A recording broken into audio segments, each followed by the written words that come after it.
ಒಂದು ವೇಳೆ ನಮಗೆಲ್ಲ ಈ ಮದುವೆ ಅಥವಾ ಬೇರೆ ಶುಭ ಸಮಾರಂಭಗಳಿಗೆ ಜವಳಿಯನ್ನ ತರಬೇಕು ಅಂದ ಕೂಡಲೇ ನೆನಪಾಗ್ತಕ್ಕಂಥ ಒಂದು ಪ್ರಮುಖ ಸ್ಥಳವೇ ಅದು ಕಂಚಿ. ಅಂದ್ರೆ ತಮಿಳುನಾಡಿನ ಕಂಚಿ. ನಮಗೆಲ್ಲ ಇಳಕಲ್ ಸೀರೆ ಅಥವಾ ಮೈಸೂರು ಸಿಲ್ಕ್ಸ್ ಅಥವಾ ಬನಾರಸ್ ಸೀರೆ ಅಥವಾ ಕಾಂಜೀವರಂ ಸೀರೆಸ್ ಅಂತ ಕರಿತೀವಲ್ಲ, ಆ ಕಾಂಜೀವರಂ ಸೀರೆಸೆ ಈ ಕಂಚಿ ಸೀರೆಗಳಿಗೆ ಕಾಂಜೀವರಂ ಸೀರೆಸ್ ಅಂತ ಕರೀತಾರೆ. ಅಂದ್ರೆ ಸ್ವಲ್ಪ ಜಾಸ್ತಿ ಗೋಲ್ಡ್ ಥ್ರೆಡೆಡ್ ಇರತಕ್ಕಂತ ಸೀರೆಗಳನ್ನ ಕಾಂಜೀವರಂ ಸೀರೆಸ್ ಅಂತ ಕರೀತಾರೆ. ಬಟ್ ಅಲ್ಲೆಲ್ಲ ಎಲ್ಲಾ ತರ ರೇಷ್ಮೆ ಸೀರೆಗಳು ಆ ಕಂಚಿಯಲ್ಲಿ ದೊರಕ್ತವೆ.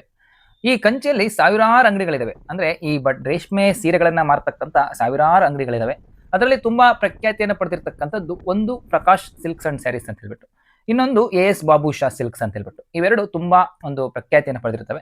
ಪಚ್ಚಿಯಪ್ಪ ಸಿಲ್ಕ್ ಸ್ಯಾರೀಸ್ ಇದೆ. ಆಮೇಲೆ ಇನ್ನೊಂದು ತುಂಬಾ ಮುರುಗನ್ ಸಿಲ್ಕ್ ಸ್ಯಾರೀಸ್ ಇದಾವೆ. ತುಂಬಾ ಅಂದ್ರೆ ಅಲ್ಲೊಂದು ಆ ಕಂಚಿಯಲ್ಲಿರ್ತಕ್ಕಂಥ ಬಹುತೇಕ ಅಂಗಡಿಗಳು ಈ ಸಿಲ್ಕ್ ಸ್ಯಾರೀಸ್ ಅಂಗಡಿಗಳೇ ಆಗಿರ್ತವೆ. ಹಾಗಾದ್ರೆ ಈ ಕಂಚಿಗೆ ಹೋಗ್ಬಿಟ್ಟು ಬಟ್ಟೆಯನ್ನ ತರಲಿಕ್ಕೆ ಎಷ್ಟು ಎಕ್ಸ್ಪೆನ್ಸಿವ್ ಆಗುತ್ತೆ, ಅಥವಾ ಅಲ್ಲಿ ನಮ್ಮ ಕರ್ನಾಟಕಕ್ಕಿಂತ ಚೀಪಾಗೆ ಸಿಗ್ತಾವ ನಮ್ಮ ದಾವಣಗೆರೆ ಚೆನ್ನಬಸಪ್ಪ ಅಥವಾ ಈ ಮೊಣಕಾಲ್ಮೂರು ಇಳಕಲ್ಲು ಇದಕ್ಕಿಂತ ಕಮ್ಮಿ ರೇಟಿಗೆ ಸಿಗುತ್ತಾ, ಅಥವಾ ಒಳ್ಳೆ ಸೀರೆಗಳು ಸಿಗುತ್ತಾ, ಅಥವಾ ಅಲ್ಲಿಗೂ ಇಲ್ಲಿಗೂ ತುಂಬಾ ವೇರಿಯೇಷನ್ ಇದೆಯಾ ಅನ್ನೋದನ್ನ ಈ ವಿಡಿಯೋದಲ್ಲಿ ನಾವು ತಿಳ್ಕೊಂತ ಹೋಗೋಣ ಬನ್ನಿ. ಒಂದು ವೇಳೆ ನಾವು ಈ ಕಂಚಿಗೆ ಭೇಟಿ ನೀಡಬೇಕು ಅಂದ್ರೆ ಬಹುತೇಕ ನಾವು ಬೆಂಗಳೂರಿನಿಂದಲೇ ಪ್ರಯಾಣವನ್ನು ಆರಂಭ ಮಾಡ್ತೀವಿ. ಬೆಂಗಳೂರಿನಿಂದ ಕೇವಲ ಒಂದು 3 ಗಂಟೆಗಳ ಜರ್ನಿ ಕಂಚಿಗೆ. ಒಂದು ದಿವಸದಲ್ಲಿ ಹೋಗ್ಬಿಟ್ಟು ಪರ್ಚೇಸಿಂಗ್ ಮಾಡ್ಕೊಂಡ್ಬಿಟ್ಟು ವಾಪಸ್ ಬರ್ಬೋದು. ನಮ್ಮದೇ ಏನಾದ್ರು ಸ್ವಂತ ಗಾಡಿ ಆಗಿತ್ತು ಅಂದ್ರೆ ಒಂದು 5,000 6 ಸಾವಿರ ಪ್ರಯಾಣದ ಎಕ್ಸ್ಪೆನ್ಸಿವ್ ಬರ್ಬೋದು. ಅಥವಾ ನೀವೇನಾದ್ರೂ ಬಾಡಿಗೆ ಟಿ ಪಾರ್ಟಿ ಮಾಡ್ಕೊಂಡು ಹೋಗ್ತೀರಾ ಅಂದ್ರೆ ಈ ಕಡೆಯಿಂದ ಒಂದು 250 ಕಿಲೋಮೀಟರ್, ಆ ಕಡೆಯಿಂದ 250 ಕಿಲೋಮೀಟರ್, ಒಟ್ಟು 500 ಕಿಲೋಮೀಟರ್ಗಳ ನೀವು ಬಾಡಿಗೆಯನ್ನ ಕೊಡಬೇಕಾಗುತ್ತೆ. ಯಾವ ಗಾಡಿಗೆ ಅನುಕೂಲಕ್ಕೆ ತಕ್ಕಂತೆ ನೀವು ಮಾಡ್ಕೋಬೇಕಾಗುತ್ತೆ. ಇನ್ನು ಊಟ ಅಥವಾ ಬೇರೆ ಎಕ್ಸ್ಪೆನ್ಸಿವ್ ಏನಾದ್ರು ಅಂದ್ರೆ ಒಬ್ಬ ಪರ್ಸನಿಗೆ ಒಂದು 150 ರೂಪಾಯಿ ಅಂತೂ ಬಂದೇ ಬರುತ್ತೆ, ಅಲ್ಲಿ ಊಟ ತಿಂಡಿ ಅಂತ ಹೇಳ್ಬಿಟ್ಟು. ಇನ್ನು ನೀವೇನಾದ್ರೂ ಬಾಬುಷಾ ಅಂಗಡಿ, ಎಸ್ ಬಾಬುಷಾ ಇದೆಯಲ್ಲ, ಆ ಅಂಗಡಿಗೆ ಏನಾದ್ರು ಹೋದ್ರೆ ಸ್ವಲ್ಪ ನಿಮಗೆ ಜಾಸ್ತಿ ಒಂದು 50,000ಕ್ಕಿಂತ ಜಾಸ್ತಿ ಪರ್ಚೇಸ್ ಮಾಡಿದ್ರೆ ಅಂದ್ರೆ ಒಂದು ಟೋಕನ್ ಕೊಡ್ತಾರೆ. ನಿಮಗೆ ಮಧ್ಯಾಹ್ನದ ಊಟ ಅಲ್ಲಿ ಫ್ರೀ ಆಗಿ ಸಿಗುತ್ತೆ. ಅನ್ನ ಸಾರು ಒಂದ್ ಸ್ವಲ್ಪ ಪಲ್ಯ ಇಷ್ಟು ಮಧ್ಯಾಹ್ನದ ಊಟ ಫ್ರೀ ಆಗಿ ಸಿಗುತ್ತೆ ಎಸ್ ಬಾಬುಷಾ ಅಂಗಡಿಯಲ್ಲಿ ಮಾತ್ರ. ಅಥವಾ ಹೇಗಿದ್ರು ತಮಿಳ್ನಾಡಿಗೆ ಹೋಗಿರ್ತೀರಾ, ತಮಿಳ್ನಾಡು ಪರೋಟ ಖಾದ್ಯಗಳಿಗೆ ತುಂಬಾ ಹೆಸರುವಾಸಿ. ಹಾಗಾಗಿ ಆ ಪರೋಟ ಖಾದ್ಯಗಳ ಒಂದು ಸವಿರುಚಿಯನ್ನ ಅನುಭವಿಸಿ ಬನ್ನಿ. ಹಾಗೆ ಇನ್ನು ಈ ಕಂಚಿಗೆ ಅತಿ ಹೆಚ್ಚು ಭೇಟಿ ನೀಡತಕ್ಕಂಥದ್ದೇ ನಮ್ಮ ಕರ್ನಾಟಕ ಭಾಗದವರೇ. ನಮ್ಮ ಈ ಕೋಲಾರ, ನಮ್ಮ ಬೆಂಗಳೂರು ಅಥವಾ ನಮ್ಮ ಈ ದಕ್ಷಿಣ ಕರ್ನಾಟಕದವರೇ ಅತಿ ಹೆಚ್ಚು ಈ ಕಂಚಿಗೆ ಭೇಟಿ ನೀಡತಕ್ಕಂಥದ್ದು. ಅದನ್ನ ನೀವು ಹೇಗೆ ಅಂದಾಜಿಸಬಹುದು ಅಂದ್ರೆ ಅಲ್ಲಿ ಪಾರ್ಕಿಂಗ್ ಗಳಲ್ಲಿ, ಈ ಬಟ್ಟೆ ಅಂಗಡಿಯ ಬಹುತೇಕ ಪಾರ್ಕಿಂಗ್ ಗಳಲ್ಲಿ ನಿಂತಿರ್ತಕ್ಕಂಥ ಕಾರ್ಗಳು ನಮ್ಮ ಕರ್ನಾಟಕ ರಿಜಿಸ್ಟ್ರೇಷನ್ ಕಾರ್ಗಳೇ ಆಗಿರ್ತವೆ ಒಂದು. ಇನ್ನೊಂದು, ಆ ಬಟ್ಟೆ ಅಂಗಡಿಗಳಲ್ಲಿ ಕೆಲಸ ಮಾಡ್ತಕ್ಕಂಥ, ಯಾವುದೇ ಬಟ್ಟೆ ಅಂಗಡಿಗಳಲ್ಲಿ ಕೆಲಸ ಮಾಡ್ತಕ್ಕಂಥ ಎಲ್ಲಾ ವರ್ಕರ್ಸ್ ಗಳಿಗೂ ಕನ್ನಡ ಅಂತಕ್ಕಂಥದ್ದು ಅಲ್ಪ ಸ್ವಲ್ಪ ಬರಲೇಬೇಕು, ಅಂತವ್ರನ್ನೇ ಕರ್ಕೊಂತಾರೆ ಅಲ್ಲಿ. ಹಾಗಾಗ್ಬಿಟ್ಟು ಎಲ್ಲರೂ ಅಲ್ಲಿ ವರ್ಕ್ ಮಾಡ್ತಕ್ಕಂಥ ವರ್ಕರ್ಸ್ ಗಳೆಲ್ಲ ಕನ್ನಡದಲ್ಲೇ ನಮ್ಮ ಜೊತೆ ರೆಸ್ಪಾನ್ಸ್ ಮಾಡ್ತಾರೆ. ಕೆಲವು ವರ್ಡ್ಗಳನ್ನೆಲ್ಲ ತಿಳ್ಕೊಂಡು ಅರ್ಥ ಮಾಡ್ಕೊಂಡು ನಮಗೂ ಅರ್ಥೈಸ್ತಾರೆ. ಇಲ್ಲಿ ಈ ಬಾಬುಷಾ ಇರ್ಬೋದು ಅಥವಾ ಈ ಪ್ರಕಾಶ್ ಸಿಲ್ಕ್ಸ್ ಇರ್ಬೋದು, ಪಂಚೆಯಪ್ಪ ಸಿಲ್ಕ್ಸ್, ಯಾವುದೇ ಅಂಗಡಿಗೂ ನೀವು ಭೇಟಿ ನೀಡ್ತೀರಾ ಅಂದ್ರೆ ನೀವು ಆದಷ್ಟು 8 ಗಂಟೆ ಒಳಗೆ ಅಲ್ಲಿ ಇರ್ತಕ್ಕಂಥದ್ದು ಒಳ್ಳೇದು. ಯಾಕೆಂದ್ರೆ 9 ಗಂಟೆಗೆ ಓಪನ್ ಆಗ್ತಾವೆ ಅಂಗಡಿಗಳು. ನೀವು 9 ಗಂಟೆ ಒಳಗೆ ಅಲ್ಲಿದ್ರಿ ಅಂದ್ರೆ ನಿಮಗೆ ಜಾಸ್ತಿ ಕಲೆಕ್ಷನ್ಸ್ ಸಿಗ್ತವೆ.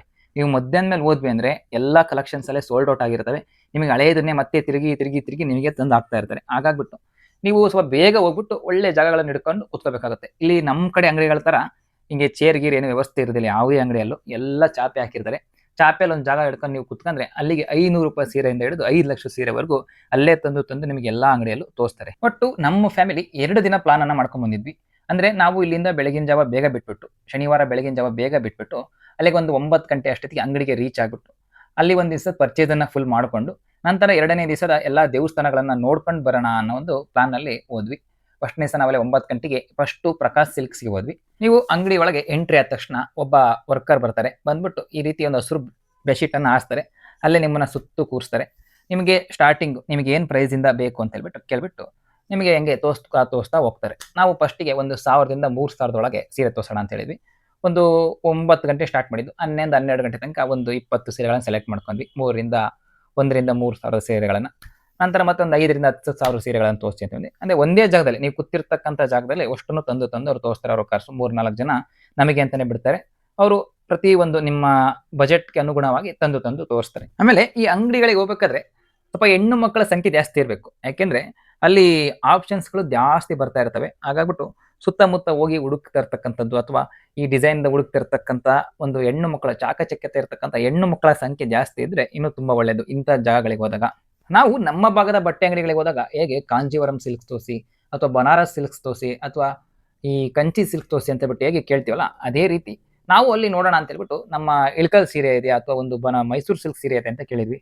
ಅಲ್ಲೂ ನಮ್ಮ ರಾಜ್ಯದ ಸೀರೆಗಳಾದ ಇಳಕಲ್ ಸೀರೆ, ಮೊಣಕಾಲ್ಮೂರು ಸೀರೆ ಅಥವಾ ಮೈಸೂರು ಸಿಲ್ಕ್ ಸೀರೆಗಳಿಗೆ ಪ್ರಖ್ಯಾತವಾದಂತಹ ಕೌಂಟರ್ಗಳಿದ್ದು ನಮಗೂ ಖುಷಿ ಅನಿಸ್ತು. ಸಾವಿರಾರು ಸೀರೆಗಳನ್ನ ಹುಡುಕಿ ತಡುಕಿ ಕೊನೆಗೆ ಒಂದು 50% ನಮ್ಮ ಪರ್ಚೇಸಿಂಗ್ನ ಒಂದು 50% ಅಷ್ಟು ಬಟ್ಟೆಗಳನ್ನ ಪರ್ಚೇಸ್ ಮಾಡ್ಕೊಂಡ್ವಿ. ಇನ್ನ ಮತ್ತೊಂದು ಬಾಬುಷಾ ಅಂಗಡಿಗೂ ವಿಸಿಟ್ ಮಾಡ್ಬಿಟ್ಟು ಅಲ್ಲಿ ಯಾವುದೇ ರೀತಿ ಸೀರೆಗಳಿರ್ತವೆ ಅಂತ ಹೇಳ್ಬಿಟ್ಟು ನಮ್ಮ ಮನಸ್ಸಿನಲ್ಲಿ ಗೊಂದಲ ಕಾಡ್ತಾ ಇತ್ತು. ಹಾಗಾಗ್ಬಿಟ್ಟು ಇನ್ನೊಂದು 50% ಅಲ್ಲಿ ಪರ್ಚೇಸಿಂಗ್ ಮಾಡೋಣ ಅಂತ ಹೇಳ್ಬಿಟ್ಟು ಇವತ್ತು ಶನಿವಾರ ಮಧ್ಯಾಹ್ನ ಒಂದು ಗಂಟೆ ಅಷ್ಟೊತ್ತಿಗೆಲ್ಲ ನಮ್ಮ ಪರ್ಚೇಸಿಂಗ್ ಅನ್ನ ಮುಗಿಸ್ಬಿಟ್ಟು ಬಿಲ್ಡಿಂಗಿಗೆ ಅವರೇ ತಗೊಂಡ್ಬರ್ತಾರೆ. ಅಷ್ಟು ಸೀರೆಗಳನ್ನ ತಗೊಂಡ್ಬರ್ತಾರೆ.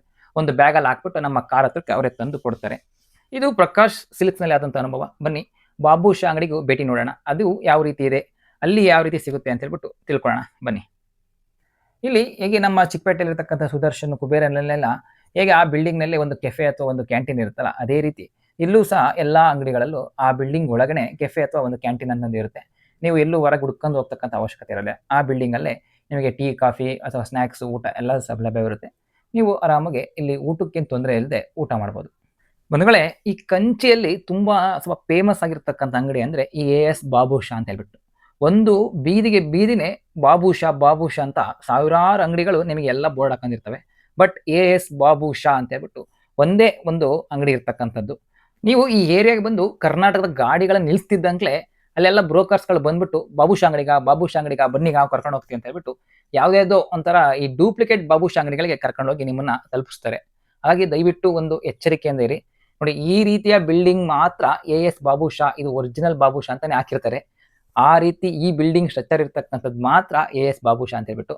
ಅಂದ್ರೆ ಇಲ್ಲಿ ತುಂಬಾ ಆಪ್ಷನ್ ಸಿಗ್ತವೆ ನಿಮಗೆ ಸೀರೆಗಳಿಗೆ. ಬೇರೆ ಎಲ್ಲ ಸಣ್ಣ ಸಣ್ಣ ಬಾಬುಷಾ ಅಂತ ಹಾಕೊಂಡಿರ್ತಾರೆ.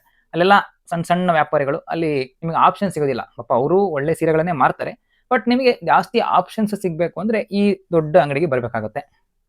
ನೀವು ತಮಿಳುನಾಡಿಗೆ ಬಟ್ಟೆ ತನಕ ಬಂದಾಗ ಇದೊಂದು ಸ್ಕ್ಯಾಮ್ ನಿಮಗೆ ಖಂಡಿತ ಎದುರಾಗುತ್ತೆ. ಯಾಕೆಂದ್ರೆ ನಾವು ಬಾಬುಷಾ ಅಂಗಡಿ ಕರ್ಕೊಂಡು ಹೋಗ್ತೀವಿ ಅಂತ ಹೇಳ್ಬಿಟ್ಟು ಸುಮ್ಮನೆ ಫೇಕ್ ಹೆಸರು ಇಟ್ಕೊಂಡಿರೋಂಥ ಬಾಬುಷಾ ಅಂಗಡಿಗಳಿಗೆ ಕರ್ಕೊಂಡು ಹೋಗ್ತಾರೆ. ಇದ್ರ ಬಗ್ಗೆ ಒಂದು ಗಮನ ಇರಲಿ. ಇನ್ನು ಉಳಿದ ಸೀರೆಗಳನ್ನ ತಗೊಳ್ಳಿಕ್ಕೆ ಅಂತ ಹೇಳ್ಬಿಟ್ಟು ನಾವು ಈ ಎ.ಎಸ್. ಬಾಬುಷಾ ಅಂಗಡಿಗೆ ಭೇಟಿನ ನೀಡಿದ್ವಿ. ಅಂದ್ರೆ ತುಂಬಾನೇ ಜನ. ಪ್ರಕಾಶ್ನಲ್ಲಿ ನಮಗೆ ರೆಸ್ಪಾನ್ಸ್ನ ಚೆನ್ನಾಗಿ ಮಾಡ್ತಾರೆ. ಅಂದ್ರೆ ಅಲ್ಲಿ ಸ್ವಲ್ಪ ಕಡಿಮೆ ಅನ್ಸಿದ್ರು ವರ್ಕರ್ಸ್ ಜಾಸ್ತಿ ಇಟ್ಬಿಟ್ಟು ನಮಗೆ ತುಂಬಾ ರೆಸ್ಪಾನ್ಸ್ ಮಾಡ್ತಾರೆ. ಅಂದ್ರೆ ಅವರೇ ಎಲ್ಲ ತಂದು ಕೊಡ್ತಿರ್ತಾರೆ. ಇಲ್ಲಿ ಬಾಬುಷಾದಲ್ಲಿ ಜಾಸ್ತಿ ಜನ, ಆಮೇಲೆ ಸ್ವಲ್ಪ ವರ್ಕರ್ಸ್ ಕಡಿಮೆ ಅನ್ಸುತ್ತೆ.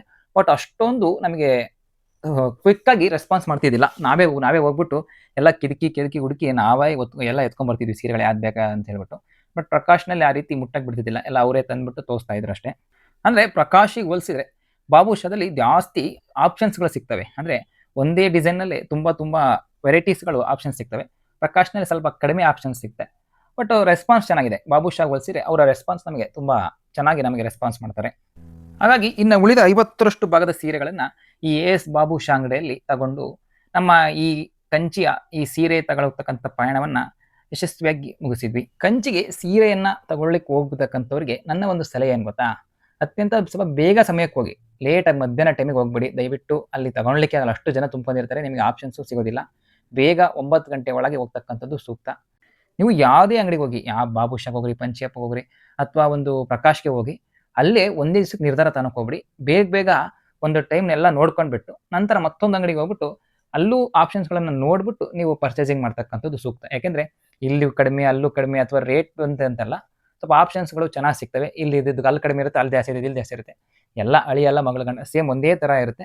ಬಟ್ ಆಪ್ಷನ್ಸ್ಗಳು ನಿಮಗೆ ಸೀರೆ ಕ್ವಾಲಿಟಿ ನೋಡ್ತಕ್ಕಂಥದ್ದು ನಿಮ್ಮ ಒಂದು ಇಚ್ಛೆಗೆ ಬಿಟ್ಟಿದ್ದಂಥದ್ದು. ಇನ್ನೊಂದು, ಅತ್ಯಂತ ಜಾಸ್ತಿ ಪ್ರಮಾಣದ ಸೀರೆಗಳನ್ನು ತಗೊಳ್ಬೇಕು ಅಂತಿದ್ರೆ ಮಾತ್ರ ಕಂಚಿಗೆ ಹೋಗಿ. ಯಾಕೆಂದ್ರೆ ಇಲ್ಲಿಗೂ ಅಲ್ಲಿಗೂ ಏನು ನಮ್ಮ ಕರ್ನಾಟಕದ ಇಳಕಲ್ಲು ಅಥವಾ ನಮ್ಮ ಮೊಣಕಾಲ್ಮೂರು ಅಥವಾ ಚನ್ನಬಸಪ್ಪ ಈ ರೀತಿಯ ಅಂಗಡಿಗಳಿಗೆ ಅಲ್ಲಿಗೆ ಹೋಲಿಸಿದ್ರೆ ಭಾಳ ಏನು ರೇಟ್ ಡಿಫ್ರೆನ್ಸ್ ಇರೋದಿಲ್ಲ. ಒಂದು ಸೀರೆಗೆ ಒಂದು 500 ರೂಪಾಯಿ ಅಷ್ಟು ಉಳಿಬೋದು ಅಷ್ಟೇ. ಹಾಗಾಗಿ ನೀವೇನಾದ್ರೂ ಒಂದು 20-25 ಸೀರೆಗಿಂತ ಹೆಚ್ಚಿಗೆ ತಗೊಂತೀರಾ ಅಂದ್ರೆ ಅಲ್ಲಿಗೆ ಹೋಗಿ ಈ ಕಂಚಿ ಒಂದು ಅನುಭವ ತಗೊಳ್ತಕ್ಕಂಥದ್ದು ನಿಮಗೆ ವರ್ತ್ ಅನ್ಸುತ್ತೆ. ಇಲ್ಲ ಕೇವಲ ಒಂದು 5 ಅಥವಾ 10 ಸೀರೆಗಳಿಗೆ ಅಂದ್ರೆ ನಿಮ್ಮ ಲೈಫ್ನ ಒಂದು ಅನುಭವಕ್ಕೋಸ್ಕರ ಬೇಕಾದ್ರೆ ಕಂಚಿಗೆ ಹೋಗಿ ಬನ್ನಿ. ಅಂದ್ರೆ ದುಡ್ಡು ಇಲ್ಲಿಗೂ ಅಲ್ಲಿಗೂ ತುಂಬಾ ಉಳಿಯುತ್ತೆ ಅನ್ನೋ ಒಂದು ಮೈಂಡ್ ಸೆಟ್ ಇಟ್ಕೊಂಡು ದಯವಿಟ್ಟು ಹೋಗ್ಬೇಡಿ. ಸೇಮ್ ಎಲ್ಲದಕ್ಕೂ ಒಂದೇ ರೇಟೇ ಇರುತ್ತೆ. ಬಟ್ ಆಪ್ಷನ್ಸ್ಗಳು ಜಾಸ್ತಿ ಸಿಗುತ್ತೆ. ಒಳ್ಳೆ ಕ್ವಾಲಿಟಿಯ ಸೀರೆಗಳು ಸಿಗುತ್ತೆ. ಅಷ್ಟೇ ಬಿಟ್ಟರೆ ರೇಟ್ ಎಲ್ಲದಕ್ಕೂ ಒಂದೇ ಆಗಿರುತ್ತೆ. ಅಂದ್ರೆ ನೀವು ಕಂಚಿಯನ್ನ ಹೋದಾಗ ಸಾವಿರಾರು ದೇವಾಲಯಗಳು, ಅದ್ಭುತವಾದಂಥ ದೇವಾಲಯಗಳು ನಿಮಗೆ ಹಳ್ಳಿಯಲ್ಲೂ ಸಿಗ್ತವೆ. ನೀವು ಒಂದು 10ರಿಂದ 12 ದೇವಾಲಯಗಳನ್ನಂತ ಒಂದು ದಿವಸದಲ್ಲಿ ನೋಡ್ಕೊಂಡು ಬರ್ಬೋದು. ಹಾಗಾದ್ರೂ ನೀವು ಕಂಚಿಗೆ ಒಂದು ಬಾರಿ ಭೇಟಿ ನೀಡ್ತಕ್ಕಂಥದ್ದು ತುಂಬಾ ಅನುಕೂಲಕರವಾಗಿರುತ್ತೆ ಮತ್ತು ಒಂದು ನಿಮ್ಮ ಜೀವನದಲ್ಲಿ ಒಂದು ಅದ್ಭುತ ಅನುಭವವನ್ನು ಕೊಡುತ್ತೆ ಕಂಚಿ ಅಂತಕ್ಕಂಥ ಒಂದು ಪ್ಲೇಸ್. ನಾಳಿನ ವಿಡಿಯೋದಲ್ಲಿ ನಾವು ಕಂಚಿಯಲ್ಲಿ ಭೇಟಿ ನೀಡಿದಂಥ ಒಂದು 5-6 ಅದ್ಭುತ ದೇವಾಲಯಗಳ ಇತಿಹಾಸ ಮತ್ತೆ ಅದರ ಮಹತ್ವದ ಬಗ್ಗೆ ತಿಳಿಯೋಣ. ದಯವಿಟ್ಟು ನನ್ನ ಚಾನಲ್ನ ಸಬ್ಸ್ಕ್ರೈಬ್ ಮಾಡ್ಕೊಳ್ಳಿ. ಮತ್ತೊಂದು ಅದ್ಭುತ ವಿಡಿಯೋದೊಂದಿಗೆ ನಾಳಿನ ವಿಡಿಯೋದಲ್ಲಿ ಸಿಗೋಣ. ಧನ್ಯವಾದಗಳು.